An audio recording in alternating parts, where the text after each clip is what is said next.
आवाज एट 9 में आपका स्वागत है। आपके साथ मैं हूं विपिन भट्ट। आवाज एट 9 के स्पेशल एडिशन में हम आपके लिए लेकर आए हैं आज 6 अच्छी खबरें। क्या है 6 अच्छी खबरें? आपकी हथेली पर अब होगा बैंक, पहली खबर। दूसरी बात, प्लेन में बंद नहीं होगा अब आपका फोन। जी हां, प्लेन में बातचीत कर पाएंगे आपको शुद्ध शहद दिलाने की भी है तैयारी। साथ ही दूध को सेफ बनाने में हो रही है आपके लिए कोशिश। और दाल की महंगाई पर सख्त सरकार, और आगे है मजेदार त्योहार। तो ये सारी खबरें होंगी, लेकिन उससे पहले आपको दिखाते हैं इस वक्त की सुर्खियां। अब चुटकियों पर होगा पैसा ट्रांसफर, 2-3 दिन में आएगा 19 बैंकों का पेमेंट ऐप। नहीं होगी बैंक अकाउंट की जरूरत। अब हवा में बात करना होगा संभव, हवाई जहाज में जल्द मिल सकती है वाईफाई की सुविधा। सरकार 10 दिन में लेगी फैसला। सुप्रीम कोर्ट के आदेश के बाद अब जाएगा फूड रेगुलेटर फसाई करेगा सभी बड़े ब्रांड्स के दूध की जांच। बड़े शहद ब्रांड की भी होगी जांच परख।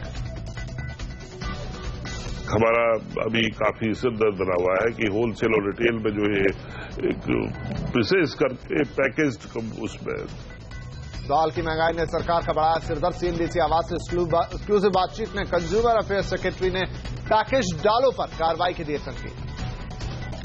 खराब ग्लोबल संकेत और एक्सपायरी ने बनाया बाजार पर दबाव। सेंसेक्स 220 पॉइंट टूटा, निफ्टी 8,650 के नीचे बंद। बाजार और इंडस्ट्री के लिए खुशखबरी, आरबीआई ने कॉर्पोरेट बॉन्ड के नियम आसान किए। कर्ज के बोझ के तले दबी इंफ्रा कंपनियों के लिए राहत देने की तैयारी। नीति आयोग तैयार कर रहा है योजना। किराए पर ट्रैक्टर लेकर खेती कर सकेंगे देश के किसान। एक फोन कॉल पर ट्रैक्टर समेत खेती के दूसरे उपकरण मुहैया कराएगा महिंद्रा का स्टार्टअप ट्रिंगो।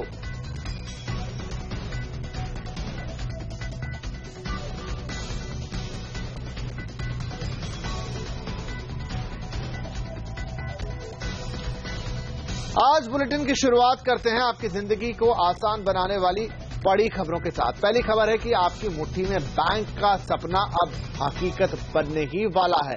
चुटकियों में फोन से पैसे आप ट्रांसफर कर पाएंगे। तो दूसरी बड़ी खबर, अब आप प्लेन में मोबाइल बंद आपको करने की जरूरत नहीं होगी, बातचीत कर पाएंगे आप। दोनों खबरों के बारे में हम आपको विस्तार से बताएंगे। शुरुआत पहले पैसे की लेन देन वाली खबर के साथ। हथेली पर बैंक, जी हां, फोन से पैसों का लेन देन, वो भी रियल टाइम में। 21 बैंकों को यूनिफाइड पेमेंट इंटरफेस आधारित ऐप लाने की मंजूरी मिल गई है। 19 बैंक तो अगले 48 घंटों के अंदर ऐप लॉन्च करने वाले हैं।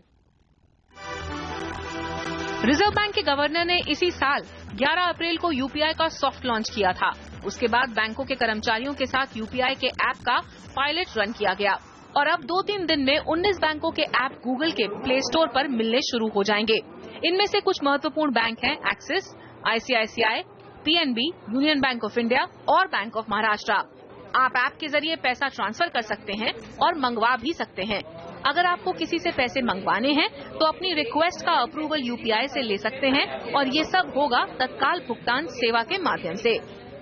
आज तक तो हम हमेशा सोचते हैं पैसा भेजना है तो सिर्फ आपको ही जो पैसा भेजेंगे उसको ही काम शुरू करना है, लेकिन वो जो यूपीआई के माध्यम में जिसको पैसा लेना है वो भी कलेक्ट कर सकते हैं, वो क्लेम कर सकते हैं स्मार्ट मोबाइल फोन से जरिए। वो किसी को तो क्लेम करना है तो वो क्लेम भेजेंगे मोबाइल में, और जिसको पैसा देना है वो सिर्फ ऑथराइज करेंगे, मीन्स उनका पिन डाल के वो ऑथराइज करेंगे। यूपीआई का उपयोग करने के लिए आपके पास स्मार्टफोन होना जरूरी है। इसमें आपको यूपीआई बेस्ड ऐप डाउनलोड करना होगा। ऐप इंस्टॉल करने के बाद आपको लॉगिन आईडी बनाना होगा।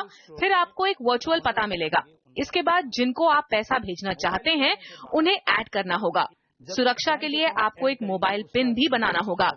इसके बाद आप इस ऐप से लेन देन शुरू कर सकते हैं। अब आप पूछेंगे कि यूपीआई दूसरे बैंकों के वॉलेट से अलग कैसे होता है। दरअसल एक यूपीआई से आप 19 बैंकों में रियल टाइम में पैसे भेज सकते हैं जो वॉलेट्स में मौजूद नहीं है। वॉलेट में एक वॉलेट अकाउंट से और एक वॉलेट अकाउंट ऑपरेटर अलग होने से आप नहीं कर सकते हैं। वॉलेट से बैंक, बैंक से वॉलेट हो सकता है, लेकिन ये जो यूपीआई के सिस्टम में हर बैंक अकाउंट इंटरऑपरेबल हो गया है। इतने बड़े पैमाने पर मोबाइल के जरिए पैसे का लेन देन दुनिया भर में पहला प्रयोग है। यूपीआई ऐप में मिलेगी आपको दोहरी सुरक्षा, एक आपका पिन और दूसरा आपका वर्चुअल एड्रेस। तो अब आप अपने स्मार्टफोन से पैसे की लेन देन कर सकते हैं बहुत ही आसानी के साथ, और वो भी पूरी तरह सुरक्षित, क्योंकि ये इस पूरे प्रोसेस को मिली हुई है आरबीआई की अप्रूवल। निधि राय, मुंबई। तो हो सकता है अगले कुछ दिनों में फ्लाइट से सफर करते वक्त आपको फोन स्विच ऑफ करने की जरूरत ना पड़े। इतना ही नहीं, आप फोन पर वाईफाई का इस्तेमाल भी कर पाएंगे। सिविल एविएशन सचिव आर.एन. चौबे ने एक कार्यक्रम के दौरान जानकारी दी है कि अगले 10 दिन में ही इसकी घोषणा की जा सकती है। उन्होंने कहा कि अगर वाईफाई के जरिए डेटा भेजने की अनुमति दी जाएगी तो मुमकिन है कि मोबाइल से फोन करने की सुविधा भी दी जाए। मौजूदा स्थिति में यात्रियों को भारतीय सीमा में रहने के दौरान मोबाइल फोन और इंटरनेट के इस्तेमाल की अनुमति नहीं है।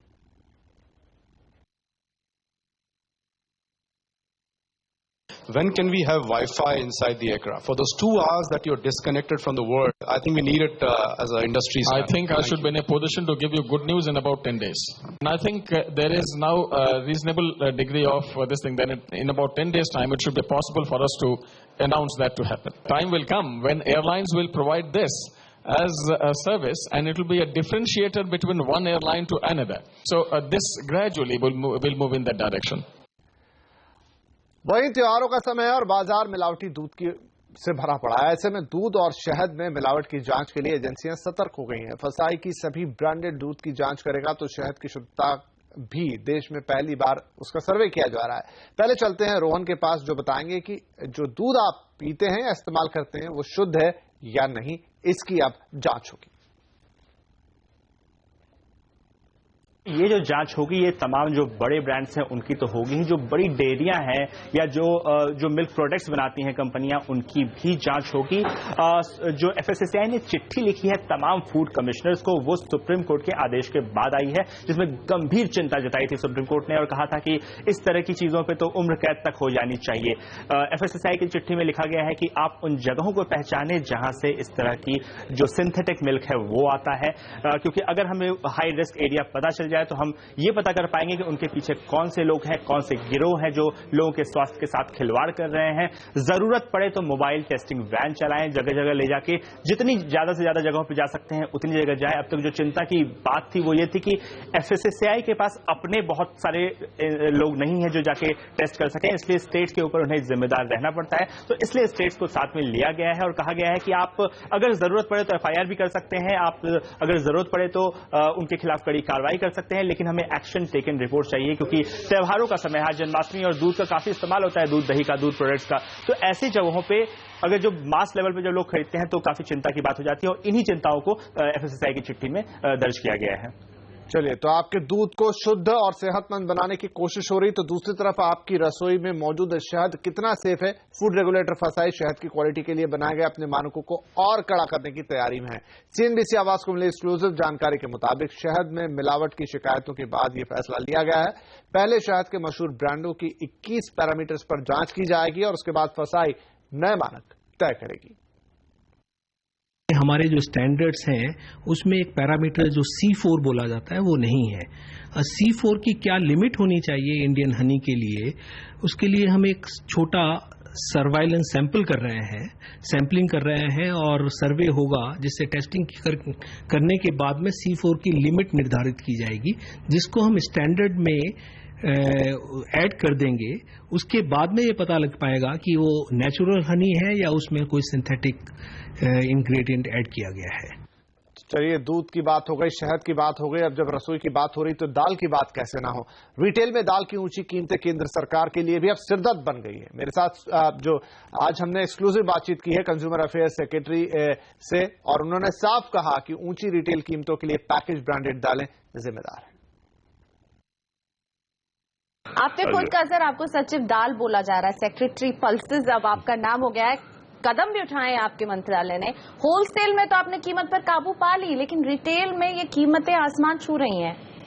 हाँ, रिटेल वो हमारी भी चिंता का कारण बना हुआ है। हम पता लगाने की कोशिश कर रहे हैं कि कैसे ये हो रहा है। विशेष करके जो दालें पैकेट में बिक रही है और इसमें भी कार्रवाई होगी, और कोई गलत काम अगर कर रहा हो तो ये हमारा अभी काफी सिरदर्द बना हुआ है। चलिए, तो कंज्यूमर अफेयर सेक्रेटरी से बात कर रही थी प्रियंका, अब हमारे साथ भी हैं। प्रियंका, तो अब सेक्रेटरी साहब आश्वासन तो दे रहे हैं, और क्या बातें कही उन्होंने, किस तरीके से काबू में लाने की कोशिश होगी दालों की कीमतों की? आपकी और हमारी थाली में दाल की कीमत इतनी ऊंची क्यों है, इसकी फिक्र सरकार को भी सता रही है। कंज्यूमर अफेयर्स सचिव हेम पांडे ने साफ कहा है कि सरकार बिल्कुल एक एक्शन प्लान तैयार कर रही है, जिसमें इस बढ़ती हुई दाल की कीमत को काबू पा लिया जाएगा। उन्हें भी चिंता है कि किस तरह से होलसेल में 20 से 25% दाल की कीमत सस्ती हो गई है, लेकिन अभी भी रिटेल में दाल इतनी महंगी 150 से 195 रुपए किलो क्यों बिक रही है। खासतौर पर पैकेज्ड और ब्रांडेड दाल जो है वो भी दालों की बढ़ती हुई कीमत के पीछे एक बहुत ठोस वजह वो मान रहे हैं, और उनका कहना है कि इनके खिलाफ एक एक्शन लिया जा सकता है। अभी फिलहाल राज्य सरकार को पावर है कि वो एक्शन ले, क्योंकि ये दालों की कीमत एक राज्य का मुद्दा होता है, और उन्होंने कई कदम उठाए हैं जिससे कि हमने होलसेल में कीमतों को नीचे आते हुए देखा, लेकिन रिटेल में अभी भी दाल महंगी की महंगी है। इसीलिए सरकार कह रही है कि शायद केंद्र के इंटरवेंशन की अब जरूरत पड़ सकती है, और केंद्र सरकार एक एक्शन प्लान पर काम कर रही है।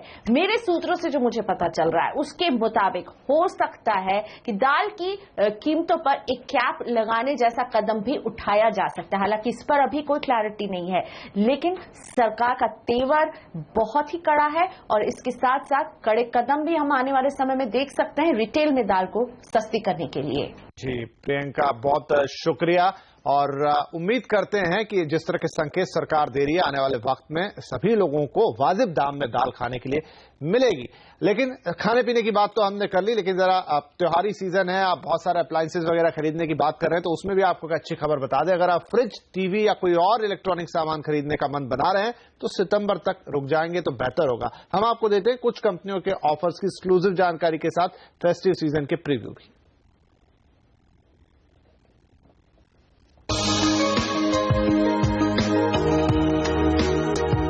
बस थोड़ा सा इंतजार और फेस्टिवल सीजन के ऑफर्स सामने आने लगेंगे। फिलहाल कुछ एक्सक्लूसिव जानकारी। वीडियोकॉन अपने टीवी के साथ फ्री फोन देने वाला है। साथ ही कंपनी नई रेंज पर 30% तक डिस्काउंट ऑफर ला रही है। रूरल काफी बिजनेस आने वाला है इसमें, और अभी अच्छी बारिश हुई है, मतलब मानसून के अच्छे इंडिकेशंस है, तो या तो हम लोग का बहुत अच्छा प्लान है, जो कि आई थिंक 10 दिन के अंदर और या मैक्सिमम फर्स्ट वीक ऑफ सितंबर में हम लोग ऑफिशियली इसको रोल आउट करेंगे। दूसरी कंपनियां भी पीछे नहीं हैं। Godrej free gold coin offer लाने जा रही है। गोदरेज के एसी, माइक्रोवेव या फ्रिज खरीदने पर रोज 10,000 रुपए का सोना जीतने का मौका मिलेगा। कंपनी गोदरेज इंटीरियो के साथ टाई अप भी करेगी, ताकि आपको घर के सामान पर भी 15% डिस्काउंट मिले। LG भी LED टीवी और फ्रंट लोड वॉशिंग मशीन जैसे प्रीमियम प्रोडक्ट्स पर 30% तक डिस्काउंट देगी। सभी प्रोडक्ट पर एक्सटेंडेड वारंटी का ऑफर होगा। कंपनी को उम्मीद है कि फेस्टिवल सीजन में उनकी बिक्री 40% तक बढ़ जाएगी। सैमसंग और पैनासोनिक भी अपने हाई डेफिनेशन टीवी पर खास ऑफर लाएंगे। मैन्युफैक्चरर्स तो अपने ऑफर दे ही रहे हैं, लेकिन इसके ऊपर डिपार्टमेंटल स्टोर्स भी स्कीमों के साथ तैयार हैं। विजय सेल्स और क्रोमा जैसे स्टोर्स को उम्मीद है कि उनकी बिक्री इस साल 50 से 70% तक बढ़ सकती है। हमारी पूरी कोशिश ये रहेगी कि हम अट्रैक्टिव फाइनेंस ऑफर्स लाएं।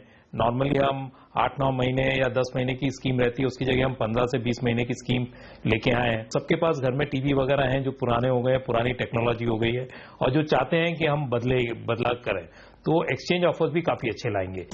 दरअसल कंपनियों की 40% सालाना बिक्री फेस्टिवल सीजन में होती है। एक्सपर्ट्स का कहना है कि कैश क्रंच के कारण ऑनलाइन कंपनियां इस साल पहले की तरह बड़े बड़े डिस्काउंट नहीं दे पाएंगी। यही वजह है कि कंपनियां इसका पूरा फायदा उठा रही हैं और बम्पर सेल प्लान कर रही हैं। ये सेल्स 20 सितंबर से शुरू होंगी और 20 नवंबर तक चलेंगी। राधिका कुमार, मुंबई। चलिए, तो आने वाले वक्त में ढेर सारे ऑफर्स आपको मिलने वाले हैं, लेकिन आज आवाज एट 9 में सिर्फ ग्राहकों के लिए नहीं, कंपनियों और बाजार के लिए भी अच्छी खबरें, और वो भी 4 खबरें हैं। आसान कर्ज की, कानूनी पेच अब कम होने वाले हैं, ब्याज में राहत मिलने वाली है और स्टार्टअप में निवेश बढ़ने वाला है। तो एक तरफ सरकार कर्ज के बोझ के तले दबी है और इंफ्रा कंपनियों के लिए राहत देने की तैयारी कर रही है, वहीं जो दबी कंपनियां उनको, तो वहीं आरबीआई ने कॉर्पोरेट बॉन्ड के नियम को आसान बना दिया है। इसके साथ डूबते कर्ज के लिए बैंकों को और अधिकार दिए हैं। इन तीनों खबरों पर और बातचीत करने के लिए अब हमारे साथ है हमारे सहयोगी डिम्पी कालरा। डिम्पी, और क्या डिटेल्स है आपके पास इन अच्छी खबरों पर? देखिए, अच्छी खबर यह है कि आरबीआई कॉर्पोरेट बॉन्ड्स को और बढ़ाना चाहता है और उसके लिए उसने कुछ नियमावली शुरू की है और इस नियम के अंदर अगर आप देखेंगे तो काफी आसान कर दिए गए हैं नियम। जैसे उनका कर्ज जुटाने की लिमिट बढ़ा दी गई है करीब 50% के आसपास। एफपीआई कॉर्पोरेट बॉन्ड्स के जरिए सीधा निवेश कर पाएंगे, यानी कि ट्रेड कर पाएंगे। इसके अलावा ओवरसीज बॉन्ड के जरिए भी विदेशों से पैसा जुटाया जाएगा। हाउसिंग और इंफ्रा कंपनीज को बेनिफिट देने के लिए अब यहाँ पे बॉन्ड्स के जरिए बैंक रकम जुटा पाएंगे। इसका फायदा इन सभी कंपनीज को आते हुए दिखेगा। इसके अलावा जो दूसरी अहम खबर है कि इंफ्रा को बढ़ावा मिलने वाला है। इंफ्रा सेक्टर को बढ़ावा इसलिए देगी सरकार क्योंकि एक नीति आयोग एक प्रस्ताव बनाने की तैयारी में है और यह प्रस्ताव कर्ज के भुगतान की प्रक्रिया को और सरल करने के लिए होगा और साथ ही कानूनी विवादों को तेजी से सुलझाने के लिए भी होगा।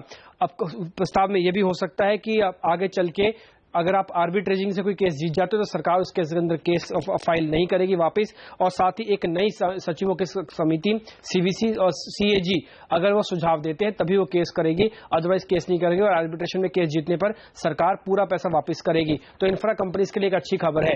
तीसरी, बैंकों को और अधिकार दिए जा रहे हैं, खासकर कर्ज पे जो ब्याज पे पेनल्टी लगती थी उसको लेकर बैंक के हाथ में निर्णय होगा कि क्या वो ब्याज पे जो पेनल्टी लगती थी उसको दे या फिर उसको अबॉलिश कर सकती है। ये अब सरकार बैंकों के हाथ में देना चाहती है। पहले 500 करोड़ से ज्यादा की कर्ज वाली कंपनियों पर नियम लागू होता था, अब सभी कंपनीज को इसके दायरे में लेके आ जाएगा, यानी कि कर्ज से जूझ रही कंपनीज हैं उन पे जो ब्याज पे पेनल्टी लगती थी और वो ज्यादा हो जाती थी उसको हो सकता है बैंक आगे चल के नेगोशिएट करके अपने कर्ज डूबे कर्ज को वापस ले सकते हैं।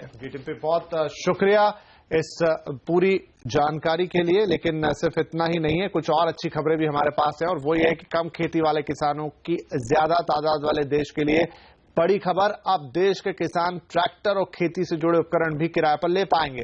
महिंद्रा एंड महिंद्रा का स्टार्टअप ट्रिंगो जल्दी ऐसे 101 कस्टम सेंटर खोलने जा रहा है जहां से आप ट्रैक्टर या अन्य उपकरण किराए पर ले सकते हैं। ये सेवा ऐसे किसानों को ध्यान में रखकर शुरू की गई है जो ट्रैक्टर खरीदने की स्थिति में नहीं है। ट्रिंगो की योजना पूरे देश में इस तरह के 165 सेंटर्स खोलने की है, इसलिए ऑनलाइन स्टार्टअप होते हुए भी ट्रिंगो ने फ्रेंचाइजीज खोलने का फैसला लिया है।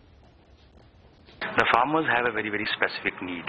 So farmer needs a tractor with some specific implement and all, which is not possible for us to give this kind of facility only through the digital platform. And then this complexities is also vary from taluka to taluka. So it means there is a lot of dynamism involved in this. And for that reason, we are going for this blended model so that we can really give a nice and suitable solution for every farmer. आज बाजार का mood क्यों हुआ खराब, देखिए पूरी खबर इस ब्रेक के बाद।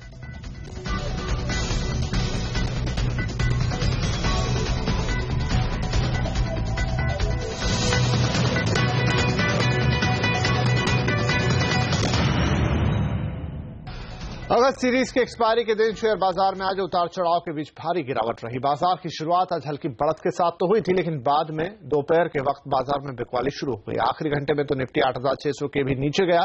मेटल, सरकारी बैंक, आईटी, इंफ्रा शेयरों में आज बिकवाली की सबसे ज्यादा मार पड़ी। कारोबार के आखिर में निफ्टी 58 और सेंसेक्स 224 पॉइंट गिरकर बंद हुए।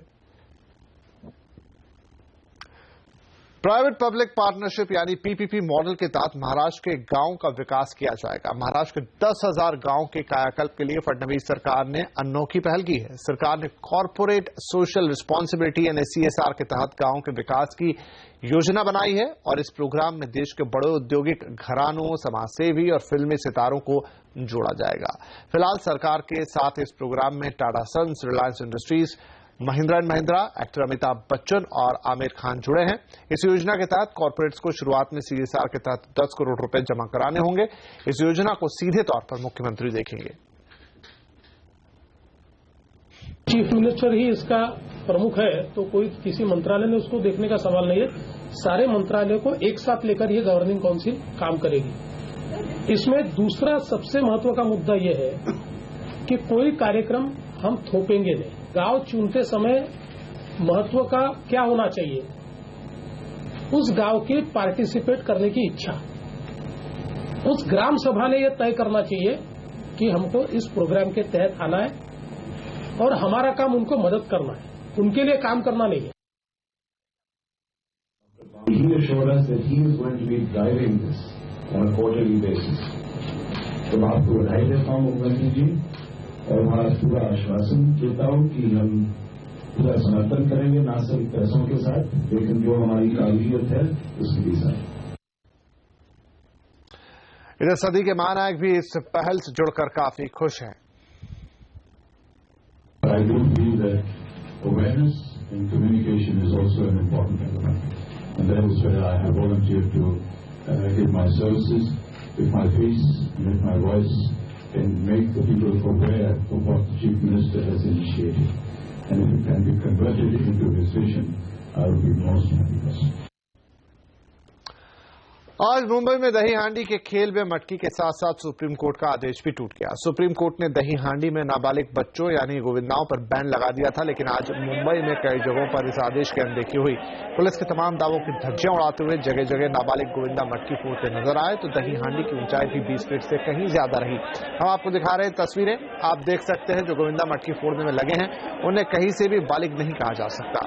महाराष्ट्र नवनिर्माण सेना और राज ठाकरे ने खुलेआम कहा था कि वो त्योहारों के मामले में सुप्रीम कोर्ट के आदेश को नहीं मानेंगे। ये आयोजन भी एमएनएस का ही है, यहाँ पर एमएनएस का पंडाल लगा हुआ है और पोस्टरों में भी लिखा हुआ है कि वो कानून नहीं माने। और ऐसा भी नहीं है कि सिर्फ एक दो जगह सुप्रीम कोर्ट के आदेश की धज्जियां उड़ी। मुंबई और आसपास के कई और भी जगहों पर सुप्रीम कोर्ट के आदेश को टूटते हुए देखा गया। बड़ा पिरामिड बनाने के चक्कर में कोर्ट के नियम पूरी तरह दरकिनार कर दिए गए। कुल मिलाकर कोर्ट के तय मानकों की अनदेखी करते हुए 20 फुट से ज्यादा लंबी मानव पिरामिड बनाए गए। और आप एक और तस्वीर देखिए, तीसरे पिरामिड की तस्वीरें जो देख रहे हैं ये भी मुंबई के ठाणे की है। यहाँ भी जय जवान गोविंदा मंडल ने 9 थरों का काम मानव पिरामिड बनाया। हालांकि सुप्रीम कोर्ट के आदेश का उल्लंघन यहां पर भी किया गया। वही नियमों की अनदेखी पर महाराष्ट्र नवनिर्माण सेना के नेता सुशील पवार का कहना है कि चिंता की बात नहीं है, हम संस्कृति बचाने की कोशिश कर रहे हैं। लगातार सुप्रीम कोर्ट यही कह रहा था कि सावधानी बरती जाए। छोटा बच्चा भी यहाँ पर गिरा, क्या कहेंगे आप? सावधानी बरती नहीं गया, हमने पूरी तरह से सावधानी रखी है। इवन एम्बुलेंस का इंतजाम है, स्ट्रिंग वगैरह हमने रोप भी यहाँ पे रखे, लेकिन यहीं पर जान जाने का खतरा रहता है। ऐसे में आप लोग की जिम्मेदारी नहीं, सुप्रीम कोर्ट ने कहा था। नहीं, काफी मात्रा में उन्होंने अपने स्वयंसेवक लेकर आए, तो उतनी चिंता करने की बात नहीं है इसमें। अभी 7 थर ही लगे थे और 7 थर के हिसाब से 9 तक की कोशिश की गई थी। मैं आपसे यही जानना चाहूंगा, आखिर क्यों नहीं मान रहे आप लोग सुप्रीम कोर्ट का आदेश? नहीं, हमारा राज साहब का कहना ऐसा ही है कि महाराष्ट्र की जो सन है, जो परंपरा है, जो संस्कृति है महाराष्ट्र की, वो चलती रहनी चाहिए, उसमें कुछ बाधा नहीं पहुंचनी चाहिए। आज देश भर में जन्माष्टमी का त्योहार धूमधाम से मनाया जा रहा है। दिन में जहां देश के अलग अलग हिस्सों में दही हांडी फोड़ने के कार्यक्रम हुए, तो वहीं शाम को भगवान कृष्ण की आरती हुई। हम आपको दिखा रहे हैं बेंगलुरु के इस्कॉन मंदिर और मथुरा के बांके बिहारी मंदिर की ये तस्वीरें।